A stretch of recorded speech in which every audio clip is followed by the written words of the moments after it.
पाकिस्तान के अंदर पीटीआई के जो कार्यकर्ता हैं वो भी मौजूद नजर आ रहे हैं। और जिस तरीके से शहबाज सरकार के ऊपर तानाशाही के आरोप लग रहे हैं, इस प्रदर्शन में सबसे बड़ा मुद्दा शहबाज सरकार की तानाशाही है। और यही कारण है कि बड़े स्तर पर पाकिस्तान की सड़कों पर इन दिनों प्रदर्शन की तस्वीरें जैसे आम हो गई है। और ये प्रदर्शन लगातार पाकिस्तान की सड़कों पर किया जा रहा है। सरकार की जो नीति है, सरकार किस तरीके से रणनीति बना रही है और नेता जिस तरीके से बयान दे रहे हैं, और कहीं ना कहीं शहबाज सरकार जिस तरीके से तानाशाही रुख इख्तियार कर रही है, उसको लेकर अब लोग सड़कों पर उतरे हैं। लेकिन हैरानी वाली बात यह है कि पीटीआई कार्यकर्ता भी इस प्रदर्शन में हिस्सा हुए हैं और लोगों का साफ तौर पर कहना है कि जैसे पाकिस्तान में सड़कों पर लोग उतर रहे हैं और कहीं ना कहीं उसको लेकर लोगों में विरोध है। और यही तस्वीर लगातार पाकिस्तान से देखने को मिल रही है। अनामिका हमारे साथ है। अनामिका, क्या तस्वीर आपके पास?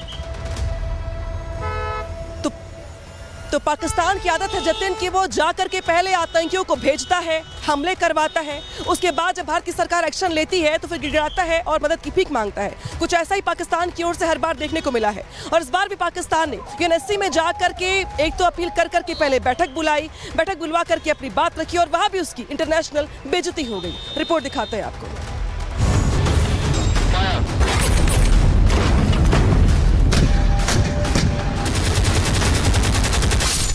of peacefully resolving all issues, including the Jammu and Kashmir dispute.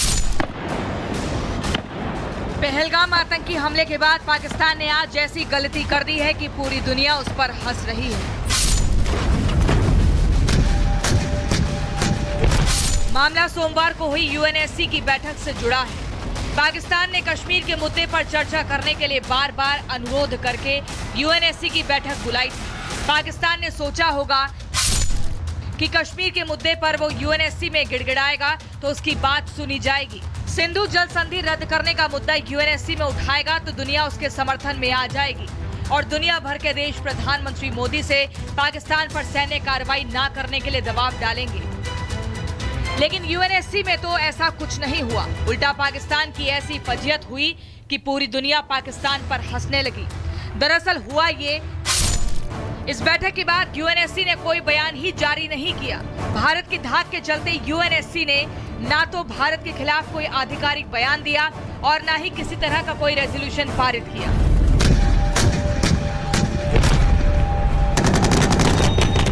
अब मरता क्या ना करता। पाकिस्तान को घनघोर बेइज्जती के बाद झूठी हंसी तो दुनिया को दिखानी ही थी।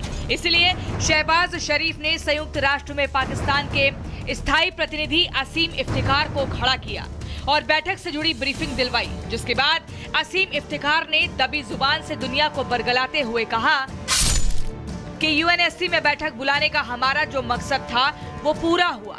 हमने इस बैठक में कश्मीर मुद्दा सुलझाने की कोशिश की और भारत के सिंधु समझौता रद्द करने वाले कदम को गैर कानूनी बताया।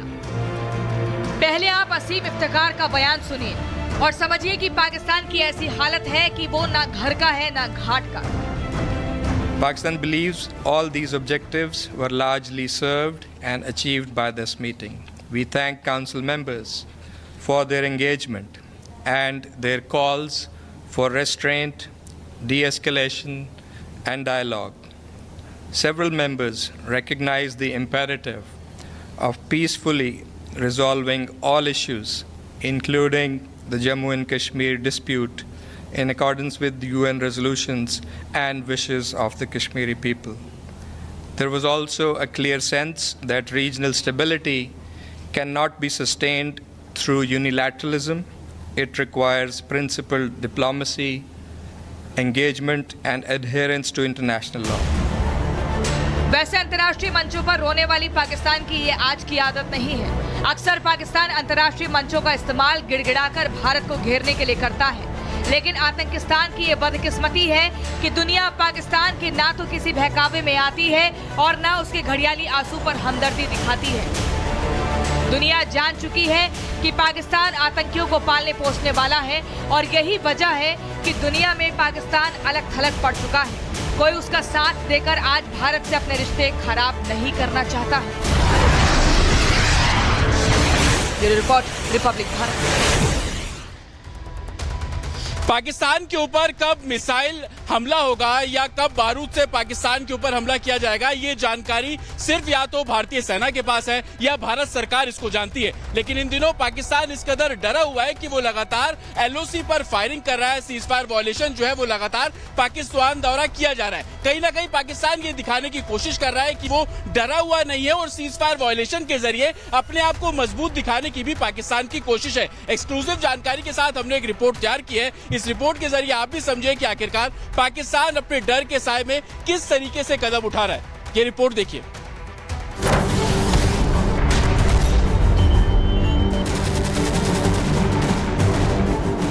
पाकिस्तान की कितनी हैसियत है ये किसी से छिपी नहीं है। अगर युद्ध हुआ तो केवल 96 घंटे ही भारत के सामने पाकिस्तान टिक पाएगा।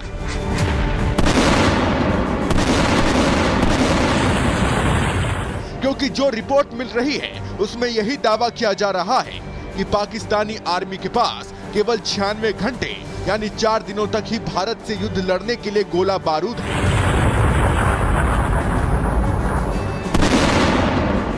लेकिन पाकिस्तानी सेना की एक गलती की वजह से पाकिस्तानी सेना का तोपखाना और खाली हो गया है।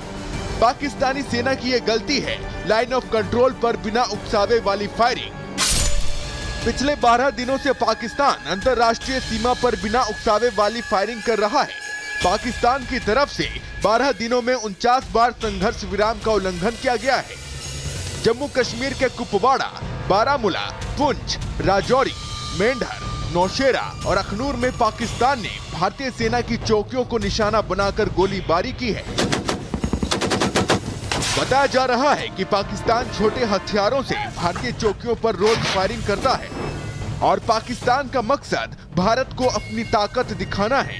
पाकिस्तान दिखाना चाहता है कि वो भारत को हर हमले का जवाब देने के लिए तैयार है।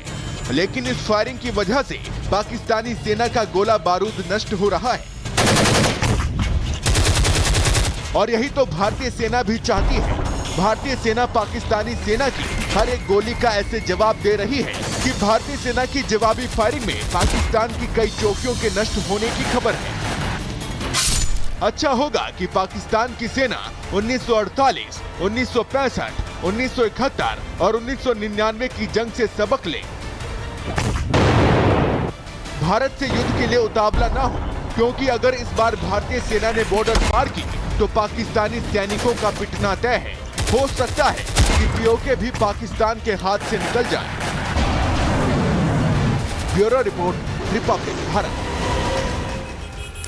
तो पाकिस्तान डरा हुआ है, पाकिस्तान बौखलाया हुआ है। पाकिस्तान को दिन रात ये डर सता रहा है कि कब भारत की ओर से इस पे हमला किया जाएगा। यही वजह है कि पाकिस्तान की ओर से हर रोज उलझ जुलू बयान दिए जा रही है। इस बीच डल झील की तस्वीर जो है वो बहुत महत्वपूर्ण हो जाती है, क्योंकि यहाँ पर आज मॉकड्रिल से पहले मॉकड्रिल की गई है। आज यहाँ पर जिस तरीके से कल मॉकड्रिल होनी है उसके पहले मॉकड्रिल की गई है और लोगों को बताया गया, समझाया गया कि किस तरीके से आपात स्थिति से खुद से निपटना होगा, कैसे खुद को बचाना होगा, लोगों को बचाना होगा। जो शिकारा थी उसे भी एक्टिवेट किया गया यहाँ पर और जो लोग हैं वो यहाँ पे मौजूद रह करके उन्होंने मॉकड्रिल में हिस्सा लिया। लेकिन इस बीच बड़ी खबर और बड़ी बात दरअसल ये भी है कि जो इलाके हैं वहां पर एक्टिवेट कर दिया गया, सुरक्षा को मुस्तैद कर दिया गया है और जो ठिकाने हैं सुरक्षित बंकर जो है उनको एक्टिवेट कर दिया गया है। तो बड़ी खबर यहाँ पर आ रही है, जहाँ पे मॉकड्रिल के साथ साथ सुरक्षा के एहतियात के मद्देनजर यहाँ पे तमाम जो बड़ी कार्रवाई है वो की जा रही है।